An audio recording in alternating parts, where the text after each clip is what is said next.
Hello everybody and welcome back to World of Tanks, and today I've got another tank review for you, and today we've got a review on the T77. I'm trying to get through, but get around to doing some more reviews of some of my tier 8 premium tanks, some of the ones that I haven't done.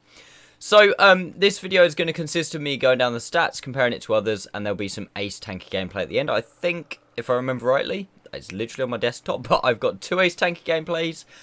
So I will put links in the description to the times of when that gameplay starts, if you don't fancy watching this beginning bit. However, if you're still here, like I said, we'll go down the stats, we'll compare the vehicle to some others, and then I'll go through the equipment loadout, whether I think this tank is a good vehicle or not, and then, yeah, like I said, jump into the gameplay. So first things first, the T77, what is this thing all about? This is a tier 8 American heavy tank. It's basically a baby 57 heavy, but with a couple of main, like, really big differences in terms of the general playstyle to the 57 heavy. It's an autoloader, which is obviously quite similar, and the tank looks fairly similar. But yeah, there are several major playstyle differences. But anyway, let's go jump into Tanks GG and we'll go through the stats of the vehicle.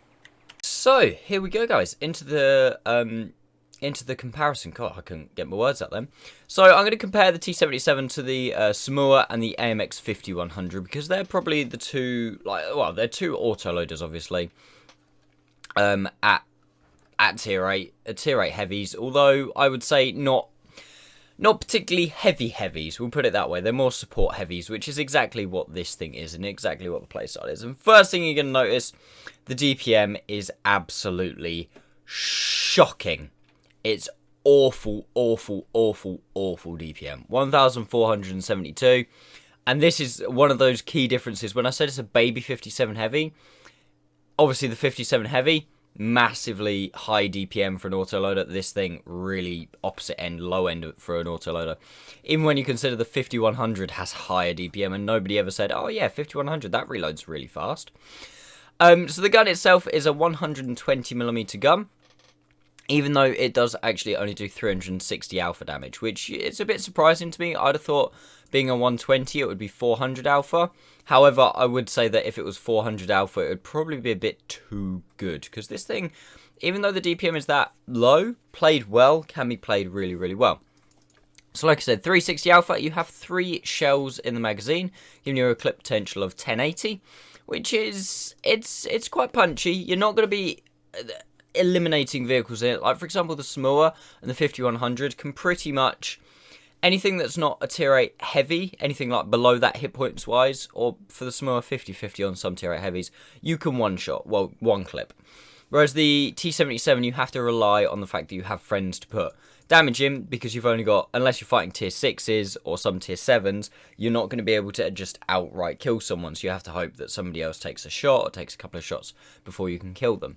However, if they are within that 1080 damage range, you only have a 2-second intra-clip reload, and obviously it being higher alpha with lower shells means it only takes 4 seconds to unload. So if you can get something by the tracks, if you can get something while it's reloading, if it's got slow turret traverse while it's facing the other way, you can put your whole clip out and then back off really quickly, and you don't have to expose yourself, for example, in the Armour for 9 seconds, or in the 5100 for a full 13.5 seconds near enough. That is obviously pretty much every single tank that you're going to face is going to be able to shoot you at least twice, if not 3 times in that time, whereas not a lot of things can shoot you more than once within 4 seconds, and if they are shooting you more than once, they haven't exactly got high alpha. So that's something that this tank is very good at, and it's pretty much like the burst king at tier 8, like 3 lots of 360. The Brask is up there as well with like that punchiness on the damage. But I would say this thing is the burst king. 4 seconds for 1080 damage. Absolutely lovely. However, obviously the balancing factor with that is the fact it's got a 40-second base reload, which does suck. Considering that Armour is 37 seconds, and it does, 420 more alpha on the clip. Shell velocity wise, the shells themselves, 232 pen, that's the same across all, and the premium pen on this thing is actually a really nice 299 with heat pen. Very, very, very nice shells on this. Shell velocity as well, 1143 on the APCR, and what is it on the heat? 850 on the heat, so not too bad, not too shabby. 36 rounds of ammunition. It's not great, it's not a huge amount of ammo, but when you consider the DPM, I haven't even got close to running out of shells in this thing, just because it purely takes so long to unload, like, the amount of damage, and obviously you're only firing 3 shells at a time, so it does take a long while to go through the shells, and the Frenchies, they do have quite a high ammo capacity for the tank. Gun handling wise, meh. 2.7 seconds aim time, obviously. This is a big problem when it comes to it being a short burst autoloader, because it's only got 2 seconds between shells and 2.7 seconds aim time. It does mean that unless you're right at point blank, if you're sniping, you do have to wait a little bit longer than that 2 seconds. However, equipment, crew skills, stuff like that, you can bring that down a little bit. So 2.7's, it's not terrible. It's not great, but it's not terrible. 0.37 dispersion, pretty much average. It's not great. It's not terrible. It's fairly in the middle. Gun dispersions aren't particularly great, but again, with like vert stabs, things like that, obviously you've got to consider this is an autoloader, and I'll point this out more when we get into the equipment, but because it can't fit a gun rammer, that opens up other options when it comes to other pieces of equipment that you're going to want to use. Gun depression of 8 degrees, even though that's not quite as good as the Samoa or the 50, that's still very good. You can still work quite a lot of ridge lines with that, so it's not the end of the world. However, mobility-wise, this is where this thing kind of comes into its own in terms of compared to a lot of other tier 8 heavies. Like, I haven't got many other tier 8 heavies for comparison, but 48 kilometers an hour forwards, 12 kilometers an hour reverse. The reverse speed's a little bit on the slow side, but forwards, very, very nice. 48 is very nice. 800 horsepower with 49 tons, giving it 16.33 horsepower per ton. You know, that's getting into slower medium territory there, so that's pretty good. Terrain resistance is pretty average, slap bang in the middle. Turret traverse is very nice, 36 degrees a second. Tank traverse, again, fairly average at 30 degrees a second. Armour will come on to in a minute. 1,450 health, it's pretty good. For an autoloader, that's really not too bad. It's kind of in the middle for tier 8 heavies, though. It's not at the top end, definitely, but it's not, 1,400 on, like, the 5100. And we have 370 meters view range, which again is pretty average, to be honest. Shell cost, don't pay any attention to that because I've still got the heat on there. Something else where the T77 kind of comes into its own over the Frenchies, though, is the fact that it has the 57 Heavy's armor. Like, not exactly the same, but like in terms of, if you look at the tank, it looks like a 57 Heavy. And the armor layout is kind of similar. The weak parts, if I come on to the live viewer, as you can see, are kind of these, I don't really know what you call it, the side parts of the, it's an oscillating turret, isn't it? Yeah, so the side parts of the turret, here and here, but same with the 57 Heavy. The upper hull is really quite good. The lower hull isn't terrible, like 180, 190, 200 in some parts. It's nice, but everything is ridiculously rounded, and there are so many, like, funky angles. If you auto aim on this tank and or are firing it at long range and it's like facing towards you like this, there's absolutely no guarantee that you're going to pen. It's pretty much just RNG. You can aim for here, but if it goes high, it's going to hit these parts. You're going to bounce. It could hit here. It's going to bounce. Side armor isn't too bad. It's kind of like a U-shaped hull, so you can side scrape a little bit with it. The only trouble with side scraping, obviously, is this part is, I think most people would agree that knowing where to shoot the 57 Heavy, same on this thing, is you shoot this part. So when you do try and side scrape, you expose the weakest part of your turret around the corner first. But yeah, the turret, it's not too bad. Like, if you're using gun depression, for example, if you literally only expose your gun, you're only exposing a tiny bit that people can, a tiny bit of, like, the lower part of your turret that is the weaker part that people can shoot. You do have a cupola, but it's not overly big. It's not massive. And the shot for RT, yeah, it's American, so sides and rear aren't particularly great, so you are going to take a fair amount of damage from RT. But all in all, the armor is it's not too bad. Like, comparing it to the Samoa or the 5100, it's pretty good. The Samoa's got better armor than the 50, but it's not too bad, and it's kind of these days in World of Tanks, it doesn't really matter so much about your armor thickness, because a lot of times, unless it's really good, people are just going to shoot premium and go through it anyway. So the T77 being very much, there's some parts that will bounce, some parts that won't, and then it's really inconsistent. It's quite good because, like I say, everything in World of Tanks is RNG. You aim center of mass, it's probably got like a 50-50 chance of going in, not because the armor is thick enough that it's a 50% chance for penetrating, but it's a 50-50 chance for it actually going, the shell going somewhere that it can penetrate. Which is, it's kind of weird, but it's kind of fun, and you do find yourself bouncing some shots that you're like, oh, I did not expect to bounce that. It's pretty good. Anyway, I'm gonna stop waffling, otherwise I know this video is gonna go on for absolutely ever. So let's jump back into the garage, we'll go through the equipment, and then I'll let you know my overall opinion on the tank. So, back into the garage, guys. I'm kind of going to skip over crew skills. Like, obviously, crew skills by now, most of you should roughly know what to do, and there's not a huge amount of variety. If you have got any questions about crew skills, then just ask me in the comments, and I'll be sure to reply to you, give you as best an answer as I can. Equipment-wise, I've gone for vents in the survivability slots. We get a bit of a bonus from the vents.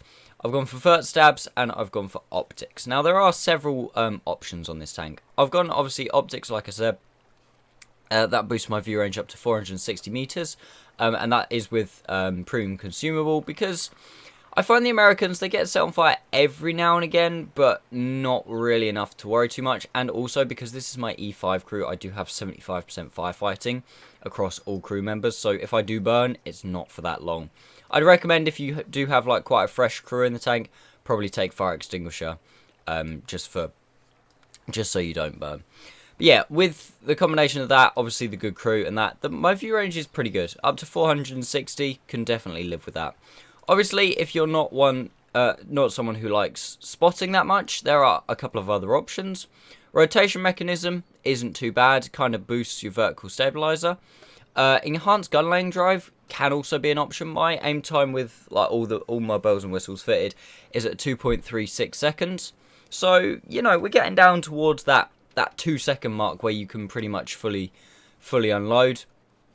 Enhanced gun lane drive, if you really fancy it, is definitely something that you can do with that. Turbo as well, 16 horsepower per ton, fit a turbo, give it an extra 7.5% engine power, and more importantly, probably one of the main reasons you want to fit turbo was for the 2 kilometers an hour reverse speed. Just because, like I said, the reverse speed at 12 isn't amazing, 14 is a hell of a lot better.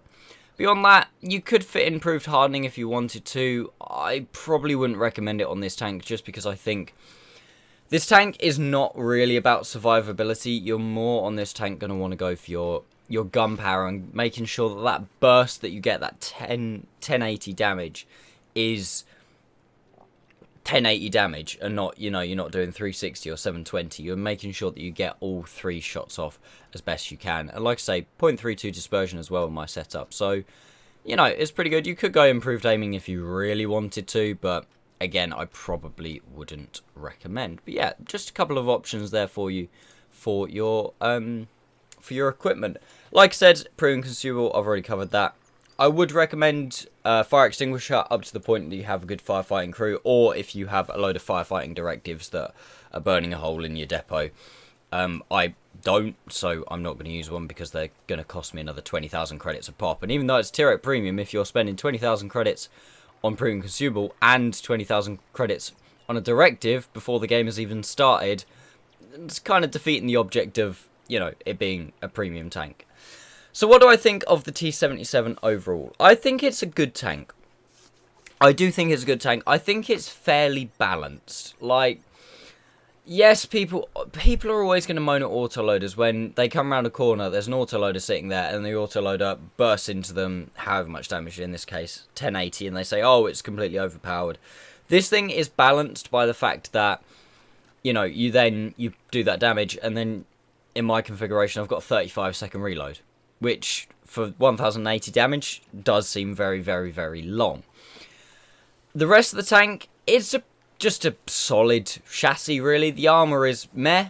The mobility is eh. Which is, if for any of you who don't know, meh is not quite as good as eh. So, but it's not kind of good, not as good as just, you know, general, yes, scale there, really.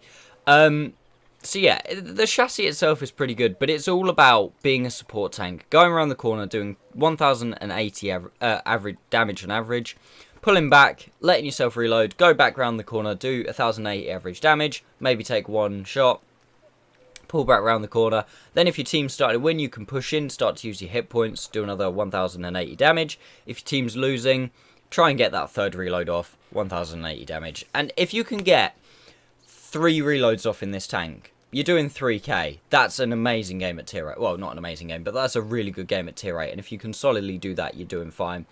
More than likely, you're probably going to miss 1 or 2 shells. So if that's then taking you down to 2,500 damage, 2,400 damage, you're still having a good game. If you can average 2,400 damage in this thing, excuse me, then you're doing absolutely fine. So yeah, it's just about not losing all of your health whilst trading that first clip off. Try and get the first clip in for free, and then use your health, use what little armor you have to then kind of try and trade for another clip and a half to 2 clips. If it's a really good game, obviously maybe even 3 or 4 clips. But anyway, I hope that has helped you out, guys. Hope it's helped your decision. I don't know if this thing is actually on sale at the minute, but I'm sure it'll come back at some point. Would I recommend the tank? Similar to what I say with all premium vehicles. Do I recommend you buy it? It depends on how many other tier 8 premiums you have, whether you like the playstyle, and whether you need it as a crew trainer. That's entirely up to you. I'm not going to convince you whether that a yes or a no on that factor. Is it a good tank, just as general at tier 8, is it a good tank to play? Yes, I quite like it. I think it's a good tank. However, it is quite an unforgiving tank. It's a tank that you need to know what you're doing. You need to position yourself well in, because if not, you're going to do your clip and then you are going to get pushed and you are going to die in your 35-second reload. So, it's a good tank, but I think it's a higher skill cap tank than something like, for example, the IS-3A or something like that. Like, if you're not as good player, I would say the IS-3A is probably a better tank to play, or something like a Renegade or something like that. So you're not out the battle for 35 seconds. But a high skill cap player who can make this thing work, I definitely think is a very good tank. Anyway, I'm going to shut up now, because otherwise this video is going to be really, really long, which I'm pretty sure it already is going to be, because we've got a double helping of gameplay coming up. But if you have enjoyed the video so far, please make sure you give it a like. If you're new to the channel, please consider subscribing. Make sure you've got notifications on, and let me know what you think of this tank in the comments, whether you think it's a good tank, bad tank, or anything like that. And yeah, let's go jump into the gameplay. So, here we go, guys, into the first helping of gameplay, and as you can see, we've pretty much got the dream matchup. We're against tier 6s, and like I said, in this tank, when you're against tier 6s and tier 7s, it's absolutely lovely, because they only need to take maybe 1 shot, and most of the tier 6s, no shots, and you can just completely annihilate a whole tank, just wipe a tank completely out of the game, which is absolutely lovely. But yeah, this thing, it's good against tier 6s. That's kind of the beauty against with autoloaders, sorry, is that they're good against tier 6s. They're good against tier 6s. I mean, when they're bottom tier, they're good when they're top tier. They're good when they're at their own tier. They don't lose a massive amount like certain other tanks, because 1080 damage can still be done to a tier 10 if you catch it inside. And oh, I'm sorry, Mr. T77. I actually needed 2 shots to put 2 shots into him as well, which was kind of nice. 45 TP, do you want to take the third? Yeah, go on then. 307. A little bit of a low roll, but we're not going to argue too much. But yeah, that's what this thing could do. Just burst and then, yeah, run away pretty much. So it's going to be a lot of time for me to talk about this tank whilst it's reloading. Oh, it says more. Yeah, we're going to go around to the donut to try and support. I spotted 12T. But fortunately, we've already got out of there, so we don't really need to worry about that. And this is where we just kind of wait for the reload. Like I said, autoloaders are very much, it doesn't really matter if they're bottom tier or top tier. It's they can still burst out their damage no matter what. So it's not really the end of the world. And I just feel so sorry for the Type 64 because I just took off half his health in one shot. I think about shooting the T77 again, but then I look and the Type 64 is about to come up the hill, and I'm like, no, I should probably shoot the Type 64. It gets a gun out of the game, and if those two were to rush me, yes, I know it's only a Type 64, but if he's going to fire premium into my side or into my lower plate, it's actually going to be a bit of a problem for me, and he can do a lot of damage in my reload. So getting the gun out of the game is a very, very, very good thing to do, and in autoloaders, that's kind of what you want to do. You want to make sure that there's less firing back at you as much as you can. T34-100, I wasn't actually quite loaded as I went around the corner, but then I can just go, right, so T34-100, you want to die now? Unfortunately for him, he misses, put one shot in, two shots in, and then make sure that we put the third in, because like I said, if not, on my big long reload, 35 seconds, even though it's only a tier 7 medium, he's going to be able to massively do a huge amount of damage, and it's something you have got to be very careful of in the T77 when you're facing tier 6s and tier 7s, is not to isolate yourself and then leave a tank alive on a one shot, because in your reload they will get around your side, get around your rear, and just take you to pieces. Even if they don't kill you, they will still do more damage than you'd want.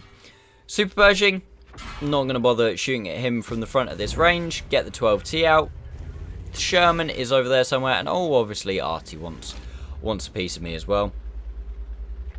2 shells left. I'm not going to go for a reload because, like I said, it's such a long reload, and oh, this is actually quite a big problem. Got a Leo here coming up. Put one shot in, rolls nice and high. Second shot, go for the ram. Fortunately for me, Artie finishes him off. I would have probably been in a little bit of trouble if Artie wouldn't have helped there.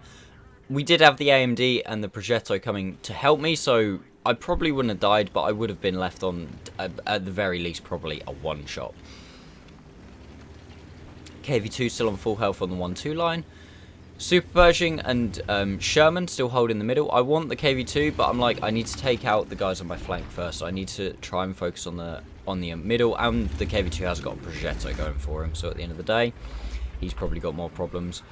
Sherman, don't actually get spotted. Fire 1, fire 2, and I don't know if somebody else hit him or if I just rolled high, but we do manage to finish him off. And fire 3rd, pretty much half aimed Super Pershing. That was kind of lucky, but we managed to get one into him as well for 367. I do love 360 alpha at tier 8. I think I said this in my Renegade review as well. 360 is a nice alpha at tier 8. It's punchy enough that people don't want to take it, but it's low enough that you're not investing a massive amount in one shot, and you don't feel like, oh my god, I've just wasted like so much of my potential. Like I said, if it was a 400 alpha gun as opposed to 360, it would feel awful when you miss a shot, or even higher than that, like 440 alpha. Like a defender, for example, if you miss a shot in the defender, you feel like you've invested so much in that one shot. Artie still having a go at me, so at this point I assume I'm reloaded. Try and trace where he is. I think that one went in. Yep, at least one of them went in. I think this was actually, I played this game on stream where I did that, like, I did it 3 times in 3 games. I managed to trace where Artie was, and Hellcat gets spotted. But I'm pretty sure I'm definitely not going to be able to shoot him, because he is going to die far too quickly. But yeah, that's not too bad. 4,228 damage that we saw, plus anything that we got on that Artie and the Sherman as well, because I'm pretty sure we killed him blind. 6 kills, Top Gun, not too bad. Let's jump into the second gameplay, and then I'll do the post-game stats for both at the end. Here we go, second game. This time we are on Fisherman's Bay, and this time we've got a full tier 8 game, and I'm pretty sure this is the most common matchmaking you're going to get. It's matchmaking that I see the most in my tier 8s these days, which is just full tier 8 games. So yeah, this will be a good tell for that. Like I said in the last gameplay and in the review previous to that, this thing can still do well at tier 10. It's got good penetration, 232 on the standard rounds, very nice. 299 on the premium rounds, very good. And that you can deal with most tier 10s with that. Obviously, things like a mouse, well angled, stuff like that, you are going to maybe struggle with a little bit. Ooh, there's an mill. Hello. And we bounce the first, pen the second and track him, aim the third, make sure we go through his side, and then retreat back and wait for this reload. Long old reload. This is a good place to come on Fisherman's Bay if you kind of know how to play it, because there's a weird thing on Fisherman's Bay with these bushes on both sides where I'm pretty sure you can see underneath them.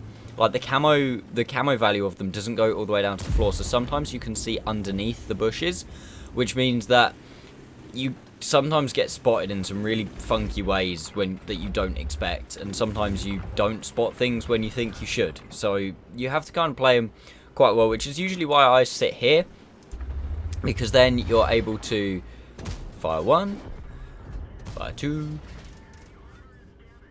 and finish him off. And that's what this tank does. It's a bully to think. Like the 5100 would have only put 2 shots into me in the time it took me to put 3 into him. And obviously, I've got the higher alpha than he does. But yeah, when you poke into these bushes, if you poke straight and sideways, you're driving straight into them. I find that you don't get spotted as much as if you drive from this way and drive up into them. So I sit in this position, and this position is mostly safe from most places. If people start pushing up really high and get to here, you can get shot in the back, and if you poke too forwards, you can be shot from down here. But all in all, it's not a bad position, and especially when a T79 parks himself right in front of you, you do 1, you do 2, and finish him off with a third, after getting a little bit of spotting damage as well. And then back onto the reload, and that's what this thing does. You need to make sure that you play in a position where you can afford to sit for 40 seconds and reload, ideally with teammates, whether they're good or not, just so at least they're able to, if someone does rush around the corner, put shots in if they're shooting you, or let them shoot your teammates. I know it's a really bad thing to do, but if you let them shoot your teammates, they're not shooting at you, you can reload, you can then get your burst in. ISM, most other tanks I would have taken a blind shot there. In this thing, I feel like it's because your DPM is so low, I feel like blind shots, unless you know something is still there, I wouldn't recommend, just because you're taking out a lot of your clip potential, like, fairly early on if you're blind firing. Ooh, Artie. Hello there, Mr. Artie. Let's see if we can finish him off, because I know he's probably going to be a pain in the arse later on, and oh god, that first shell was awful, and we waste one of our shells. Now, back to the heavies. Chrysler GF, and obviously as soon as I aim at these guys, they get unspotted. It's typical, isn't it? Defender moving across, and I see that he's moving across on this side of the building, which actually means that I can shoot him. Unluckily for me, the Scorpion shot him, set him on fire, which meant that he fell back, and that was actually a very disappointing clip. And that's clips that you have every now and again in this tank where you just do nothing. Like, if I'd won at that Artie, God knows where it went. That went so far bottom left of the aim circle. It was ridiculous. And then that shot against the defender wasn't fully aimed. And then I've fired 2 shots. I've not done any damage. Nothing spotted at the time. Then it's worth reloading. Then it's worth scrapping that last shell and just going for a full reload, so that in 30-40 seconds time, you have got full clip. Like, if you can make sure that things are going to be spotted like 20 seconds after you fire, nice shot there, finish that guy off. 20 seconds after you've hit reload, it's then kind of worth it, because you've then only got 15 to 20 seconds left on your reload when they're spotted, and then obviously you've got full 3 shots. Whereas if you're not sure whether something's going to be spotted, I have no idea how that bounced off the Chrysler either. Must have gone high and hit his turret. There's no way that bounced off his side at that angle. But yeah, if you're not sure if someone's going to get... If you've got 1 or 2 shells left and you think something might get spotted within the next 10 seconds, I would recommend keep hold of your shells. Obviously, it's a complete gamble. Like, with things like that, you don't know if something's going to get spotted sometimes. Sometimes random things just get spotted. Like, for example, here, you saw me hold on to that one final shell for so long and then hit reload. And that was because I was like, well, the Scorpion's fully pushed up. The Chrysler doesn't look like he's pushing into a position for me to be able to shoot him. So I may as well go for a reload. And then whilst I'm traveling as well, whilst I'm moving the tank, relocating the tank, I may as well be reloading. And I actually bail on the idea. I'm like, that Emil's got 3 tanks around him. By the time I'm loaded, by the time I get to him, I might get the killing shot for really low amounts of damage, but it's not worth it, because then I'm just going to have to hit reload again and relocate somewhere else. And it looks like our 1-2 line has fallen completely, so I'm like, right, well, I'll go up there and try and support. Scorpion moving across. Again, aim time, not great. First shell, misses, goes left of the aim circle by quite a long way. Try and fire blind, not really sure, but I was going to hit reload anyway. So sometimes in those situations, you may as well fire blind. If you know you're going to hit reload anyway, you may as well, unless you're running really low on shells, you may as well just fire the shot off and see what it gets you. And then I'm going to try and use now the fact that my tank is set up with optics and like premium consumable and stuff, to see if I can spot for my team, let the Chrysler get into the position. This is what happens quite a lot on Fisherman's Bay. Instead of it being like a EF line split where it's horizontal symmetry, quite a lot of the time you find it's vertical symmetry, so one team takes one side, one team takes the other. That Schwarzpanzer gets absolutely rinsed by a Scorpion, and I'm like, right, where is their Scorpion? Because I'm now loaded. He's going to be in that bush line somewhere, but I don't know where. And there he is. We didn't hit the blind shot, however we hit that the first shot of our 2, and I keep first shot of 3, sorry, and I keep 2 shells left in the clip, because now I'm going to move up and I'm not sure what's going to get spotted. We spot the Centurion, finish him off obviously. Fortunately, actually on the move, which this tank isn't great at firing on the move, but yeah. I had 2 shells, so I fired the first one on the move, bit of time saving. If the first one misses, then fully aim the second one. But fortunately we didn't need to. We're still on full health at this point, and now we're getting fully unloaded on by a G-Saw, and I was like, right, fuck it, I might as well use my health. There's no point finishing the game off with, you know, full health still, is there? So we take all of the shells. G-Saw runs away, and he's now on reload. The G-Saw is very similar to this tank as well, to be honest. They're both tanks that do a really big amount of clip potential, or a really like solid clip, and then they have to back off because they've got such a long reload. Hello there, Mr. G-Saw. You're probably still reloading, aren't you? It's a shame. Put 1 in, put 2 in. It's always in situations like this, I'm never sure whether to push up and try and close the distance for the shell, or just aim it and hope. And unfortunately for me, the G-Saw goes forwards and gets finished off by the Scorpion. I did actually put a bit of information from my team there as well, saying he's reloading, so, you know, push him. But yeah, that was all she wrote. 4,106 damage, 1,800 spotting as well. Again, playing that role as a support tank. This is not a frontline heavy. If the only time this is maybe a frontline heavy is if you're in, like I was in that Cliff game, the only tier 8 heavy on your team, and it's a tier 6 game. But even then, you probably don't want to play on the front line, because you just, yes, you empty your clip, but then you're pretty much useless for 35-40 seconds, other than for spotting or taking shots. But taking shots, you're gonna take, like I said before, pretty much 50% of the rounds, because you haven't got the world's most amazing armor. Your armor relies on shells hitting the parts that are thicker, rather than good aim and stuff like that, rather than like the armor thickness. So yeah, I hope this demonstrated that the good parts of the tank, obviously the clip potential is amazing, and the speed is pretty good as well. It's something that I probably haven't said enough about in this video, is the speed. But anyway, let's go take a very quick look at the post-game stats. So, there we go, guys. First game was on, that was the Cliff game, wasn't it? Yeah, first game on Cliff against the tier 6s, 4,841 damage. So I think we did, was it a full damaging shot? Yeah, pretty near enough a full damaging shot to that Sherman. Something else clearly hit him as well. And all of the damage to the arty, we did hit both shots, 3890.